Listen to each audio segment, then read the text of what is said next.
On vous parle maintenant de cette application qui fait sensation. Vous allez voir, Valérie, vous allez adorer. C'est épatant, surtout si vous êtes féru d'histoire et de généalogie. En quelques clics seulement, on peut redonner vie, c'est assez incroyable, à un personnage célèbre, Mozart par exemple, ou à l'un de ses ancêtres. Clément Le Goff et Dominique Derda ont testé pour nous avec Solène Grippon.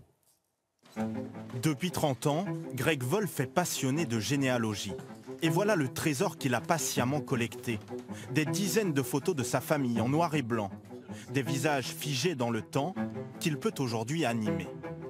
Démonstration avec son arrière-grand-père qu'il n'a jamais connu. À gauche, la photo originale. À droite, l'animation créée par intelligence artificielle. Je m'attendais pas du tout à ce qu'ils arrivent à animer la bouche et à esquisser un sourire comme ça, et je trouve ça génial, quoi. Moi, ça me fait des frissons, c'est évident. En plus, à l'époque, ils souriaient pas sur les photos, donc ils ont tous une tête un peu sérieuse, ils font un peu peur. Moi, quand j'étais plus petit, ça me faisait un peu peur. Et là, ça les rend super humains.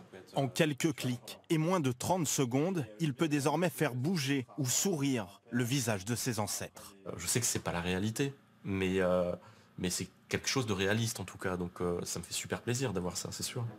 Et depuis quelques jours, l'application connaît un grand succès sur les réseaux sociaux. Certains réaniment des anonymes avec plus ou moins de réussite, d'autres des personnages célèbres. Chopin, Arthur Rimbaud, Jules Verne. Même la Joconde semble reprendre vie.